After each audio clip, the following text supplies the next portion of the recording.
Welcome aboard, U.S. and Canadian student pilots, to Captain Aero. So, for your FAA private pilot written test, you know they're going to throw a sectional chart excerpt your way, right? And they expect you to just instantly identify airspace, obstacles, and frequencies from this massive sea of symbols. At first glance, honestly, it looks like a foreign language. It is easily the most visually complex topic on the entire test. But hey, don't worry, because this explainer, it's basically your ultimate decoder ring. Now, here is the deal. If you can confidently read a sectional excerpt by the time we finish this explainer, you gotta hit that like button. Oh, and make sure to subscribe for more FAA PPL prep. Okay, let's dive into this. The very first thing you need to know is what a sectional chart actually is. It's an aeronautical chart scaled at 1 to 500,000. To put that into perspective, that means it covers a massive area of about 340 by 340 nautical miles. The U.S. is divided up into specific sections, and each chart covers one of those sections. And because the real world changes so fast, these charts are highly dynamic. They're actually updated every 56 days. Layer 1. Decoding airspace boundaries. Think of reading a sectional kind of like using a layered map decoder. We're going to start with the absolute largest, most highly tested elements first, which are those airspace boundaries. The FAA absolutely loves testing you on controlled airspace. Class B is the busiest. You'll see these as solid blue rings, and they have these little fractions that show the ceiling over the floor in hundreds of feet MSL. Then you've got Class C, which uses solid magenta rings.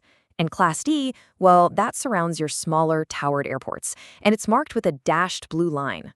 And this brilliantly illustrates how visual styling tells you everything you need to know about Class E airspace. If you see a dashed magenta line, boom, Class E starts right at the surface. But if you see a shaded magenta fade moving away from a boundary, then Class E starts at 700 feet above ground level. And everything else that's just left unmarked, that is your Class G airspace, which is entirely uncontrolled. Color coding is your absolute fastest clue for airports. Towered airports are blue and uncontrolled ones are magenta. It's that simple. Hard runways are drawn as solid lines, while soft runways are just open outlines. And right next to the airport symbol, you'll find the longest runway length in hundreds of feet, along with the local frequency. Navigating between these airports means you need navigation aids, and the chart spells those out super clearly. A VOR is shown as a big compass rose with a hexagon right in the center. VOR DMEs and Vortax, they have slightly modified symbols inside that same rose. And if you are looking for an NDB, just look for a small circle with a dot in the middle. Plus, the frequency, the identifier, and even the Morse code for these nav aids are always conveniently boxed right next to them. All right, time for a quick knowledge check. On your sectional chart, you see a solid blue circle with a control tower symbol. Right next to it, inside a box, is the number 122.8. So, what is 122.8, and why does it matter before you enter that airspace? Drop your answer in the comments right now. Seriously, I reply to every single comment, so let's see what you've got. Okay, if you typed CTAF, you absolutely nailed it. That 122.8 is the Common Traffic Advisory frequency. At airports that do not have an operating control tower, this is basically your lifeline. Pilots use the CTAF to broadcast their position and intentions so other traffic can hear them and respond.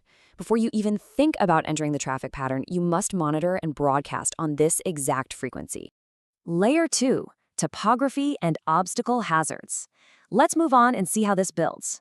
We've mastered the invisible airspace above us, so now let's layer on the physical hazards of the Earth down below.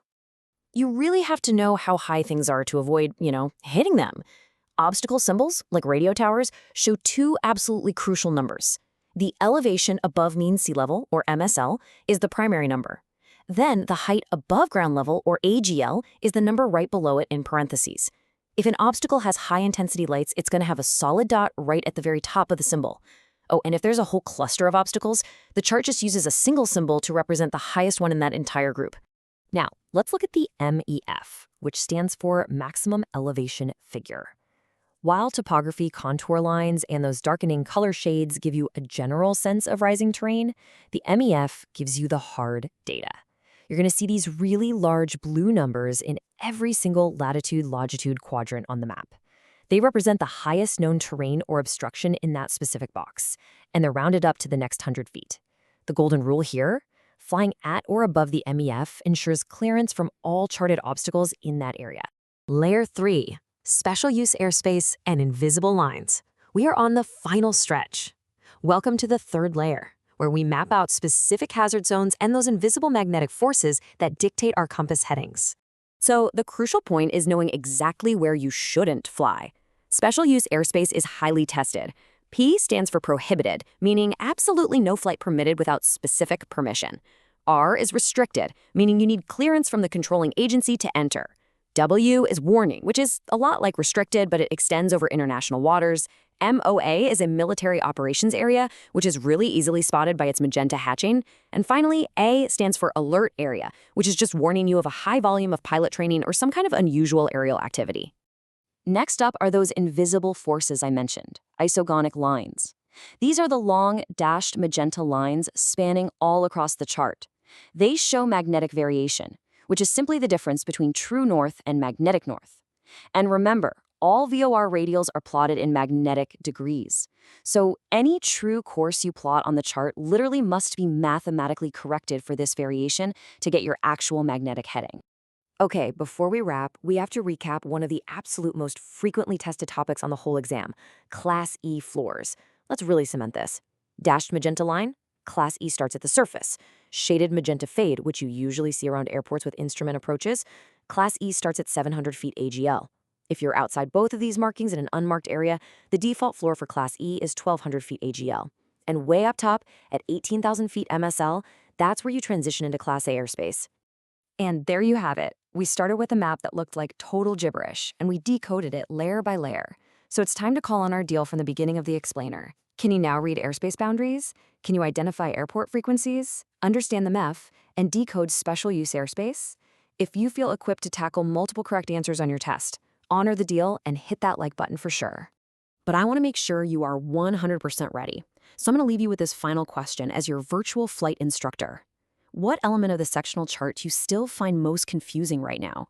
Is it the airspace shading, the obstacle symbols, or maybe the special use airspace designations? Tell me in the comments below so we can keep the learning going. Until next time, fly safe, keep studying, and I'll see you in the next explainer.